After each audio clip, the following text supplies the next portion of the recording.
Nancy Drew, coming straight out of River Heights. Nancy Drew, more like Nancy Blue. I mean, I don't want to go off on a rant here, but, I've seen a lot of things like this of the young girl detective. I've seen the entire Buffy show about 3 times, all Veronica Mars twice. I mean, in my own way, I am a teenage girl sleuth, and I can tell you, this girl was no Nancy Drew. The story is just... It's like you're a detective if all the clues just launch themselves at you. You'd have to be a complete moron to miss them.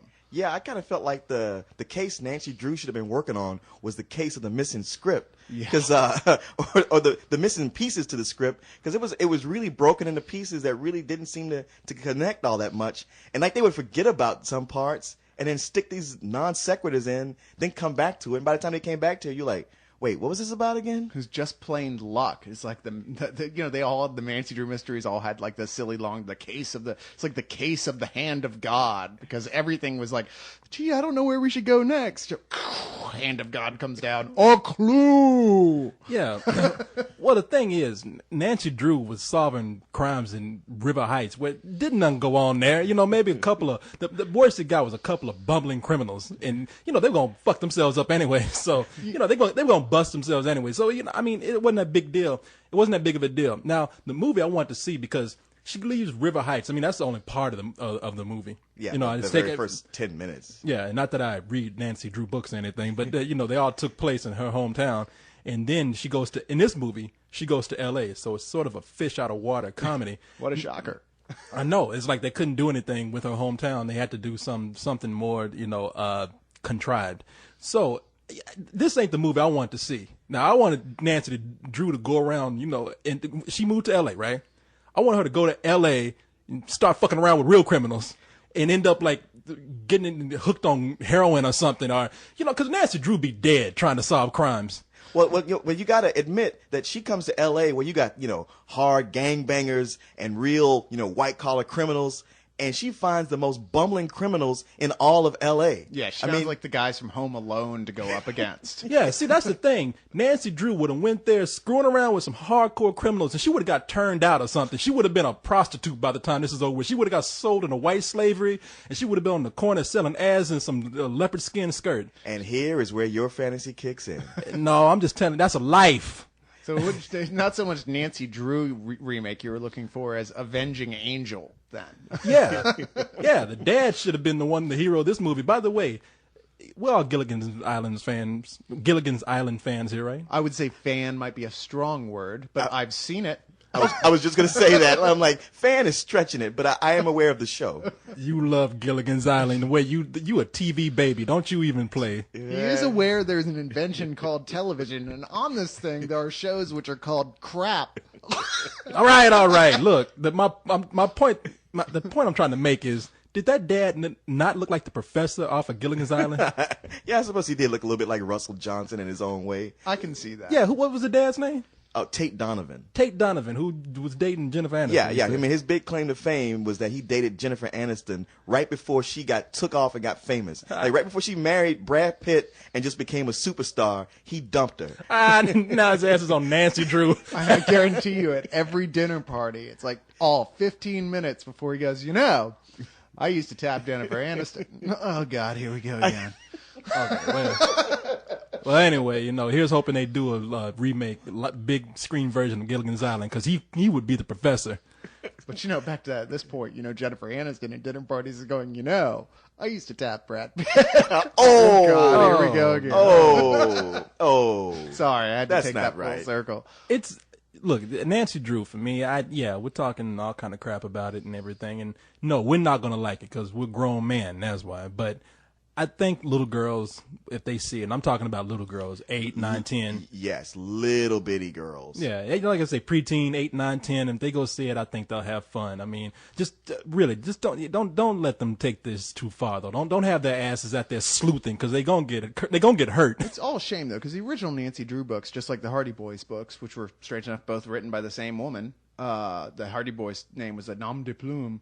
But the original books were written for teenage girls and older because they were actually pretty smart books, and they were also an introduction to like skeptical thinking because there was always like a ghost, but then it was never a ghost. It was always the old man who ran the haunted amusement park, which is cool, right? They were kind of smart. Well, yeah, and they perfectly set it up for Scooby Doo to take over the mantle of all that. Exactly. But this movie isn't smart.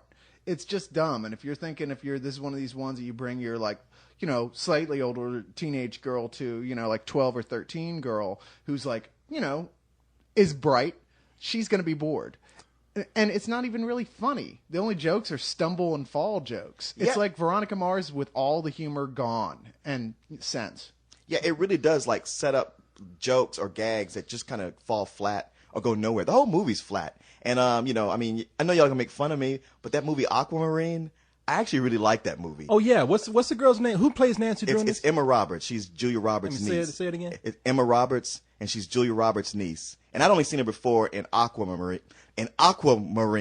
That mermaid movie. Yeah. As much as we talked about when we saw it, I was like, it's actually kind of cute, and we have it at home, and whenever the girls watch it, I'm like, this movie actually has a lot of heart, and it's really well paced, and it's funny, and it's got a lot going for it. But Nancy Drew just has none of that. It's just kind of there. Well, it's funny because I actually like Nancy Drew herself. I actually like Emma Roberts as Nancy Drew. I thought she played that role very well. I thought she was young in the movie. She's 16, right? Yeah, I think so. She's old enough to drive. So. Yeah, she's old enough to drive. So I thought she was actually younger. So she's not as great as I thought she was because I thought she was like 14. But no, she's just got a body of a little 14-year-old. Yeah. I mean, that girl is a stick. Yeah, she sure is. It's like if you put a dress on a broomstick, maybe a wig. It's like, yeah, you got Emma Roberts. I mean, I'm sure she'll fill out later on, but goddamn. But she's good in the movie. I mean, she's enthusiastic, no doubt. I mean, as enthusiastic as you can be with a script that's embarrassing, quite frankly. Well, in a better movie, you really would be rooting for. But let's talk about the one thing that really stood out in this film, though, that was just plain weird, was the cameos. You're just like, what? Where did this person go? First off, you get Chris Kattan, right? Which is funny because we're all going, there he is. Right. That's true. But then you get Bruce Willis. That was the odd one. But things like that come about because that star's kid says like, oh, I love Nancy Drew books, Dad. That would be so cool. Yeah, you think I should do it? All right, for you, honey, I'll go ahead and be in the Nancy Drew movie. Okay, this is weird. Bruce Willis was in the movie? You miss you were Bruce asleep Willis for that? in the movie? Playing himself. Yeah. Bruce Willis was in the movie playing. Did you fall asleep in the movie? Yeah. Oh, dude. Bruce Willis, she gets hustled. She was trying to interview a costume designer to ask some questions about costume wear, basically to prove that the girl was pregnant or something. I don't even remember. And she's on this Hollywood set, and somebody assumes because she's wearing 50s style outfit that she must be an extra on the set. So they take her onto the set of this film that's being directed by Adam Goldberg. Adam Goldberg is the director of this movie. And it's a cop movie. It's a 50s cop movie starring Bruce Willis, and Bruce Willis is in there playing himself.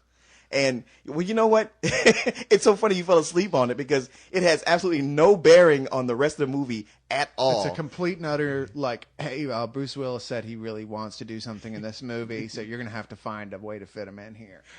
Yeah, and somebody said, wait a minute, you want to interrupt my story to put Bruce? Hey, you know what? I got nothing going on here. Sure, go ahead. Yeah. Okay. I mean, is anybody else George Clooney come out in a clown suit or something? Not that I was aware of. There was the one guy from Ocean's 11 and through 13 was the desk clerk at the hospital. Oh, that ain't no cameo. Oh, yeah. Well, he's one of the main guys from Ocean's 13. That's right. That little guy from Waitress. I don't know his name. He ain't no cameo, though. But Nobody know who he for is. a tiny film like Nancy Drew, you don't expect to see anyone you recognize, right. And they keep coming. Even asshole himself, Brad. Brad? Yeah, from Rocky Horror Picture Show. Oh, that dude, yeah. No, he was the bad guy. Oh, okay. Yeah. All right. Okay. Which was funny because they showed like the artificially aged young pictures of him, and it doesn't look a thing like he did when he was young. It's like, why didn't you just use he was an actor then? What the hell? They like CG de-aged him. It's like, you are aware at that age he was actually performing, right? Okay, now the only other name in this movie is Rachel Lee Cook, which I was like, hey, whatever happened to Rachel Lee Cook? And here she is in this movie, comes in halfway through playing the mother in distress. And man, I didn't recognize that chick really hit the wall. And she's only 24. I don't even know who she is. Josie and the Pussycats. Oh, So you were the one She was- guy who she's liked she's that in a lot of movies. Can't Hardly Wait. I like that movie. I don't remember her in it. Oh, jeez. Okay, never mind. I mean, I'd do her, but you know, I mean, But he just said a couple weeks ago he'd do oh God, who was it? Old ass Jane Fonda. Yeah, you said a couple weeks ago you'd do Jane Fonda, and there's been who else? Judi Dench. Oh, that's right. what else is new? Yeah, I'm He talking. ain't exactly picky. We watch a Muppets film, and he comes out with an erection. Yeah, I mean, I just got through calling that girl a broomstick. I do a broomstick with a dress on. So, you know, I mean, there's a fitting in there somewhere. Yeah, I mean, you know, come on, Nancy Drew is like I said, it's so average that it's just gonna disappear, I think. But I'd wait for DVD for this. It's not that special. This had no right being anything but like a early and Saturday morning Nickelodeon series, really, because there's no quality beyond that. Honestly, I've seen movies like original Disney Channel movies that I thought were more enjoyable than this. I got to call it some old bullshit. Oh wow, damn, that you going that far? I am. Okay, all right. As someone who's a connoisseur of these type of movies, I got to say this is grade A bullshit. Oh, connoisseur only because you're forced to be. Yeah.